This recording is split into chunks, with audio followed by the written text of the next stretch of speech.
to you. All right, so study set 4. And first of all, again, you guys did amazing with your class presentations.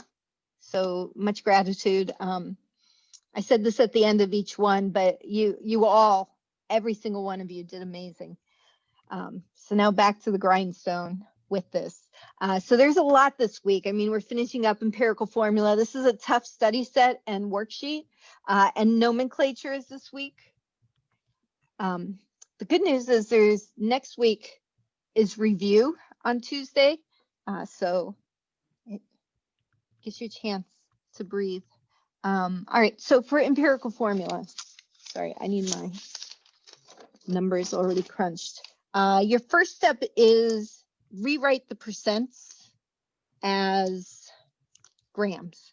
So we have 88.5 grams of boron and 11.5 grams of hydrogen. So that's your first step. I would say the most missed thing with empirical formula is labeling. So then we want to change our grams to moles. And I recommend, again, using your periodic table with 4 sig figs if you like 5 or 6, especially with empirical formula. I don't recommend rounding hydrogen to 1. It ends up causing problems later on with where we're going in like 2 weeks. So even though we started with only 3 sig figs, I like to keep 4 because it does help with empirical formula. And you should get around this number for moles. This might vary slightly depending how your periodic table rounds. The most missed thing on empirical formula is forgetting to show this unit. So don't just show a number, it does have a unit here. And now we divide, so you have grams, you change your grams to moles. So that's our second step. And then we divide by the smallest. So that's our third step. So step 1, step 2, and step 3. We're trying to find the subscript, and the subscripts are a mole ratio. That was huge when they realized what those numbers, the ratios were telling them. And so this point, one of them's of course going to be 1, and our other one comes out roughly, I just wrote 1.4 because it must have been pretty much right there. So this last step is the hardest step for me to explain. You have to multiply it by a factor to make it whole. And this has to do with how your 4th grade teacher taught you decimals and fractions and percents. And so some of us see it, and it really is. It has to do how you were taught it. But 0.4, if you think about it, that is 2/5.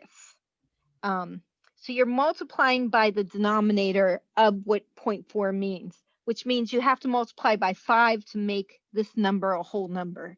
It takes practice. You're just going to have to play with it. So if you get like 1.5, 2.5, that means you're going to multiply by 2. You want to be careful about rounding with these. If you get 0.33, which I think we get at some point here. No, we don't. All right, so that's where I get my answer that you have 5 borons and 7 hydrogens. So your final answer always is you write the formula with these subscripts, which is telling you what the atom or mole ratio is of them. Same idea on the next one. So change your percents to grams. Label what each gram is. So the most missed thing on this, I've had this one on the midterm. This one actually is really nice because you don't have to multiply by anything. But if you run into trouble and it's not making any sense, it often has to do that you wrote down the wrong 3 elements. It's really common to do that because we do a lot with carbon, hydrogen, and oxygen. I think, in fact, whoever did carbon said, like, we all know what carbon's atomic mass is because we use it so much. But this is nitrogen, so when we show our work, I'm not going to walk through for every one down here, but You will definitely see one of these next Thursday. So next Thursday at this time will be your celebration. Tuesday is a review day. So I'll be posting a review and that we will go through during class. And nitrogen is 14.01. So you will definitely see one of these. And by then you'll start feeling wonderful with them.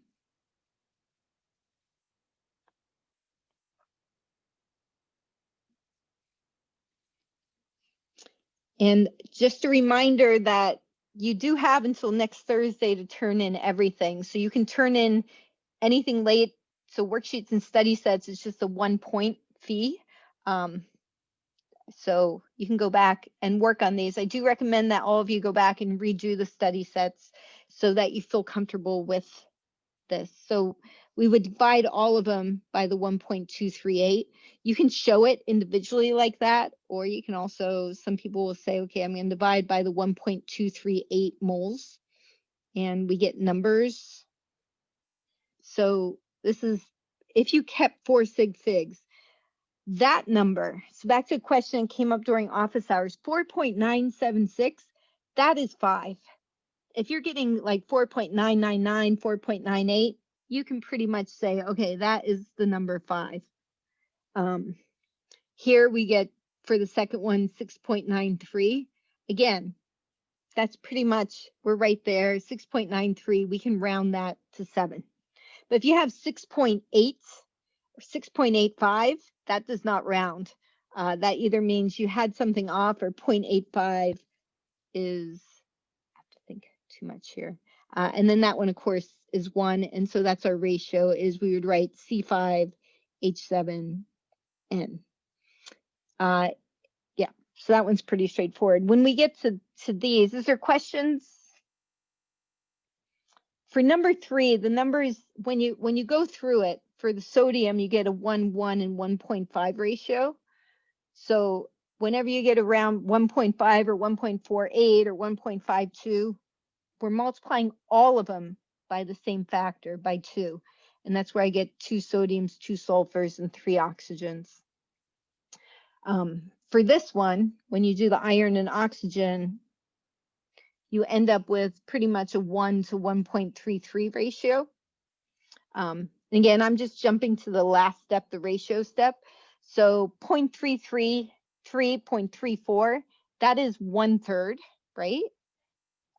Which I'm pretty sure you're all familiar with that. So you're multiplying by 3. The other time you would multiply by 3 is like 0.66, 0.667, 0.67. And that's where I'm getting this Fe3O4 ratio. So you're going to multiply both. So you do get sometimes where they all come out, but you don't have to multiply by anything, or you multiply. Questions? All right. It's just. Wait, I have a question for number 3. So, go ahead, Mindy. So Mindy, you're going to actually have to turn off your camera and ask the question because your Wi-Fi is not happy. Try now. Okay, so you multiply the 2, you got the 1.5. You have to what numbers are you used to get that 1.5, because I'm getting 1.78 or 7. So you know what, Mindy? Your Wi-Fi, I get like every 3rd word. I can't.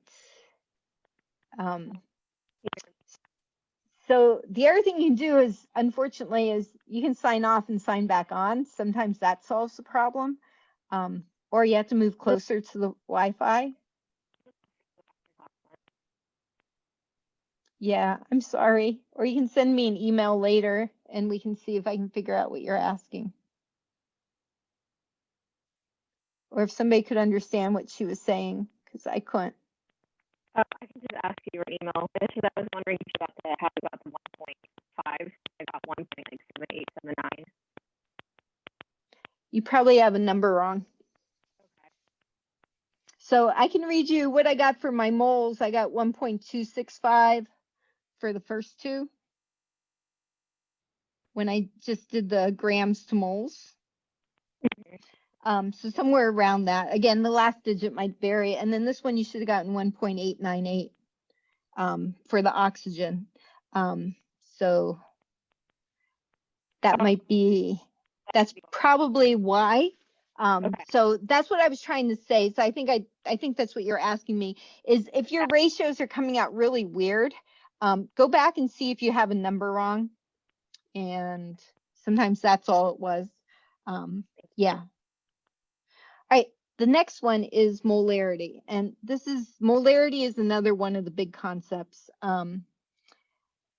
It's recognizing that M means moles per liter. And so this factor label that we're working on for the first half of the term, that works perfect as a unit conversion. So we're going to start with the milliliters. And you want to actually, when you're doing the factor label, do start with the number how I give it to you. So a lot of people, yeah, we can move our place value in our head, but the whole point is you're showing me all your steps. So milliliter to liters, however you show that step.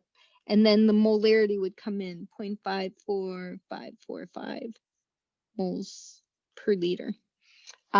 So we're getting into naming.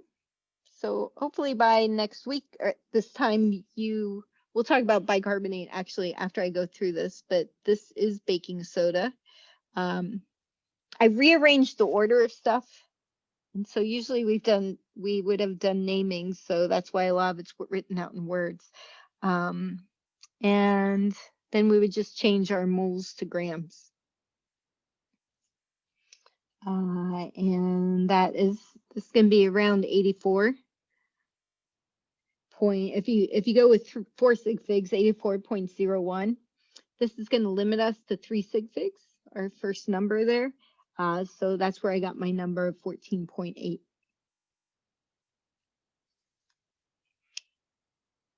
Okay. So often on the worksheets and the study sets, I will write out everything as words because it just keeps giving you practice with nomenclature. On the celebration, naming will be one section, and then usually where you're doing the math, I usually give you the formula because I've learned most of you don't multitask, and then you have multiple things that aren't quite right. All right, and we'll talk about bicarbonate after I go through the study set. Any questions? Number 5, same thing, magnesium hydroxide. That formula would be MgOH2. And of course, as long as you didn't start your study set a half hour before it was due, you should have time. You could try and see if you got it and always Google to see. I will actually tell you a lot of naming stuff is wrong on Google.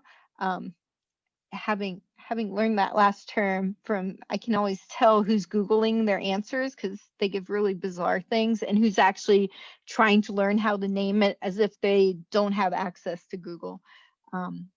So 123 milliliters and the 3.14159 milligrams. So this time you actually start with the ratio because the question wants you to find the concentration, which means that molarity is concentration. So it wants you to find moles per liter. And of just the hydroxide. Now I want to show you a trick. So you're going to get to moles and you're going to change the milliliters to liters, but there is a trick you can do. And if you like this is wonderful. If you have the same metric prefix on top and bottom, they just cancel. So you can actually just cross them out. So if the ratio is milligrams per milliliter, it is the same ratio of grams per liter. Anyway, if you like that trick, if you see how to use it, great, but you can always go changing you should get the same answer either way. This is of the magnesium hydroxide. So we would change grams to mole of magnesium hydroxide, which is somewhere around 58.316.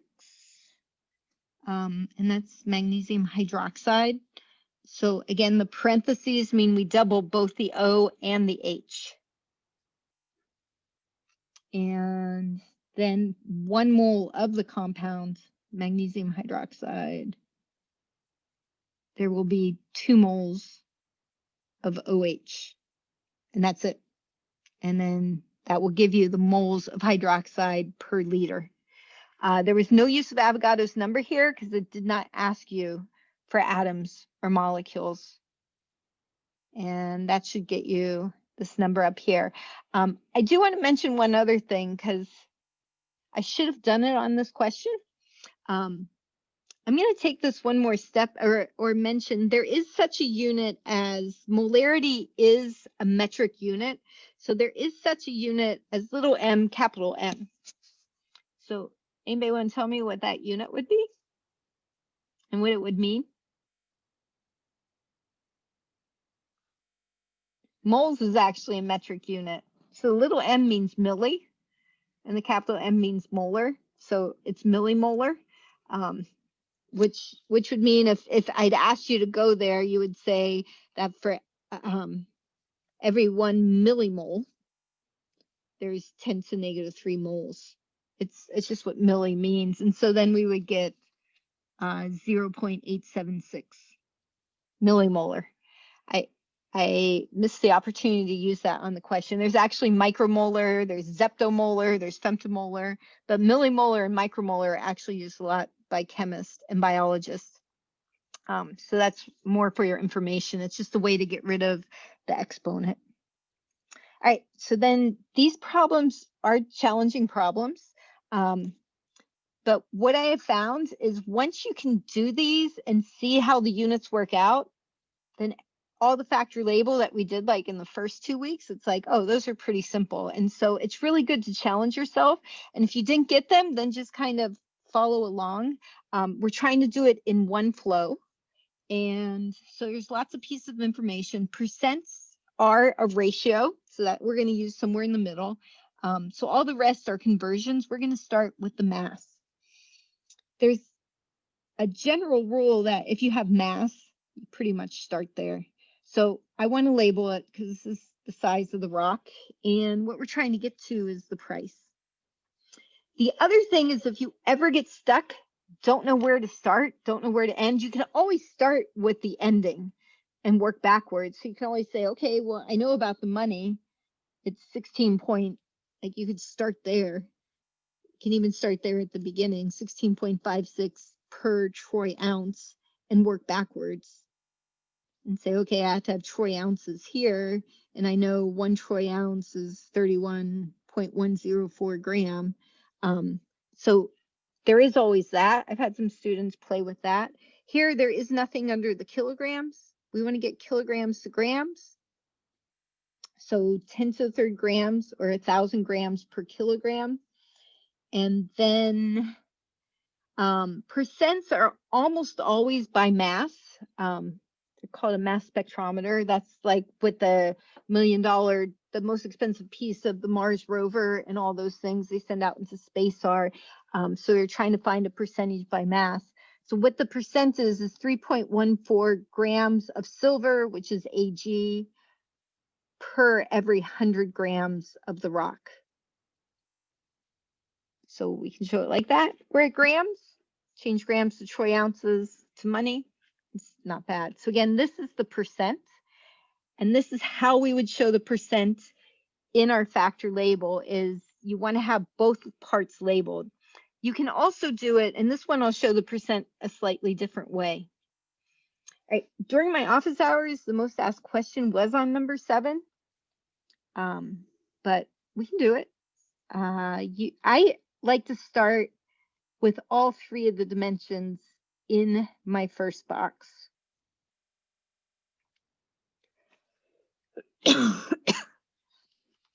And so this is feet, feet, feet.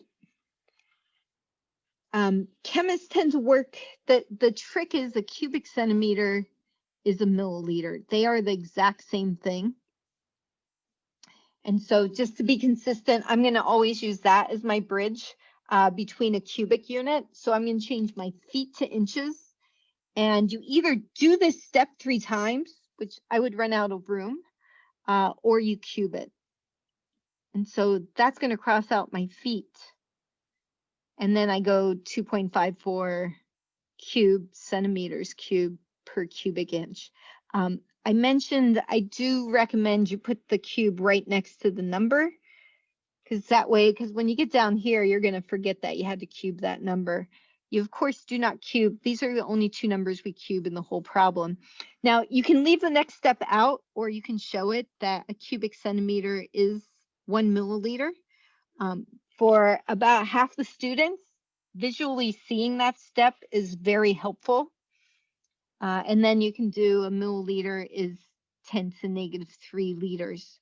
You could also combine those two steps and just say 10 to minus 3 liters per 1 cubic centimeter. I did also want to mention, because there's always like 1 or 2 people who've taken physics, and in physics you usually do a cubic decimeter is a liter. So I'm just going to do it always with cubic centimeters to be less confusing. All right, that gets me to volume, and I did that because that's the density. So gases are not very dense at all. That's why we walk through the room and we don't fill anything unless it's a windy day. And I do want to label that this is the air. And as Maria talked about when she did her presentation on oxygen, air is not just oxygen. Only about 21% of the air is oxygen. So, which it tells us here. You can do it as 21 over 100, or if you prefer, you can do 0.21 grams of oxygen over 1 gram of air. So oxygen as an atom on the periodic table is O. However, oxygen is unhappy by itself. It always wants to be paired up. There's a couple of them that are like this. And so oxygen, nitrogen, we know is N2. You probably learned that in like kindergarten. Where we're going to be going after the midterm, we'll talk about that more with the diatomics. But for right now, it's really just oxygen we need to know. And then I want to go to molecules. So if you run out of space like I did, you can just continue down below. So oxygen, because it's 2, it's 32 grams to a mole. And I'm cringing because I put that question on there. So oxygen, I didn't want to bring up diatomics till after the midterm, but that would only be if you're talking about oxygen in the air. When we do empirical formulas, oxygen is always just O. Nitrogen is always just N. That is going to change in 2 weeks, but for right now, it is just like that. But if you didn't get my answer, that would be why in this question, oxygen is O2. So for next Thursday for the celebration, I will be on Zoom. And this is why I will be on Zoom for the 2 hours. You guys will take the test. I don't have you on Zoom with me, but I'm on here because if you have a question, so you can come on and say, is oxygen supposed to be O2? And we'll talk about that more on Tuesday. All right, and then a mole is Avogadro's number. So again, you can just write Na, or you can write out the number 6.022 times 10 to the 23rd. Just quick comment, remembering from last Thursday, which seems like a lifetime ago to me. That does have a unit, and in this case, it is a molecule. So oxygen as a molecule, O2 is a molecule because there's 2 atoms hooked together by a covalent bond. And you would punch in 2 sig figs. Percent affects sig figs. So my percent had 2 sig figs. It's not actually exactly 21%. Anytime you have a ratio, it is going to be limit your sig figs. And so that's where we get we have to round to around 2.0 times 10 to the 26. Now, a whole bunch of you last Thursday turned in your worksheet with an answer like that, and you lost that dreaded 1/4 of a point because you have to remember to put the unit there. And please don't abbreviate it as mole because it is not a mole. It is 6.022 times 10 to the 23 different. So just write the word molecule. You can write O2 molecules if you want to be more precise. And then we get to the Buddha question. I just want to, sorry, make sure that, so whenever we're dealing with like the train track unit conversions ones, if we hear oxygen, we count it as O2. So like. Is that Spencer? Yeah. Not necessarily, Spencer. So the reason you're asking that, because where we're going after the midterm, the answer will be yes. Because we are going to be moving into chemical equations, and then it becomes O2. If we're talking about, so that I hopefully that's not going to be an issue for your first exam, for the first celebration. If it says oxygen atoms, it is just O. If it says nitrogen atoms, it's just N. If it's oxygen molecules, it's O2. Or when we start writing balanced equations, it's O2, which is actually in 2 weeks. It shouldn't be an issue. So when you do, actually, to finish what you were saying, empirical formula, it's always O, just O. Awesome, thank you. Yeah, that's actually an important thing. And I try to avoid a question. That's why I was cringing, because I was like, oh, rats. I was trying to avoid diatomics, and I didn't realize that I had not. All right, the Buddha question. Is there any other questions? Please do just ask, because somebody else always has a similar question. It also has me slowing down. So I love the Buddha question. It has a star because it is a more challenging question. Again, these questions were, especially 7 and 8, were pretty challenging, but they're good because they take you out of your comfort zone, and that helps you to build and become stronger at these. The worksheet, some of them are more challenging, but you guys can do it. You absolutely can do it. And I always stay after, so if you want to go over the worksheet or work on it with me. Yeah, and the Buddha has frustrated a lot of people in many dimensions. So 279, it's Buddha, sit down and meditate and just say, I'll try my best. All right, this is kilograms of gold. Gold is RM AU. And kilograms grams, so 10 to the third. And then the density is going to be on the bottom. So a quick comment, because somebody asked this during office hours, do not automatically start with density. When you have 2 pieces of information, start with the one that has just one dimension. If you have mass, you're starting with mass. And again, so what about this piece? So I'm going to show you what we're going to do there. So my grams cancel, my kilograms cancel. The question wants you to get to square feet. And I've had people and they're like, well, I can do this when I don't have to use factor label. And that's wonderful. I'm sure you all can do it. But what I'm trying to challenge you to do is to see the beauty of doing this in factor label. We have a 3-dimensional volume, and I want just the area, which is 2 dimensions. So we have to get rid of one of the dimensions, which means you now divide by the 1.5 micrometers. Nothing's above it. It's where you can draw your heart or your football or whatever you want. Or you can just put the number 1. And so, yeah, you can do that. You can bring a piece in the middle, on the top or bottom by itself. You could also put the 1.5 micrometers here in this box underneath. The key is that you are dividing by that number, the 1.5, and that's going to get rid of one of our dimensions. So we have to change micrometers to centimeters. I mean, you could change centimeters to meters, but I think it's easier to just keep it in centimeters, because then centimeters we can go to inches. So 10 to minus 6 meters. That crossing out units helps. And then 10 to minus 2 meters to 1 centimeter. I do this in one step, and there are like a couple of you who are able to do that, and that's great. For most of us, it's better to break it into steps. But what happens here is this centimeter changes this to just centimeters squared. And so that is how I would show it. Using color, having 2 or 3 colored pens can sometimes help you so you can see the pieces.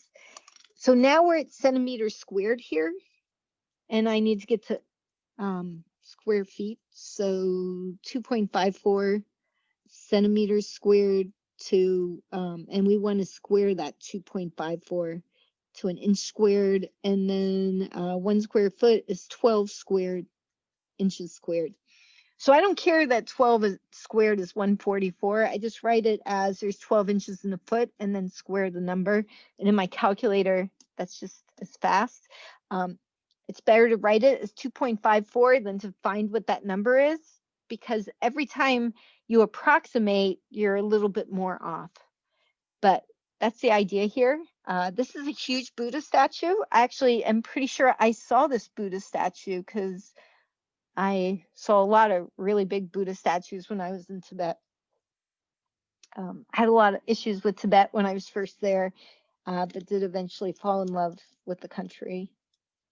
Well, probably didn't fall in love with it. I found a fondness for it. Nepal, I absolutely love. But any questions?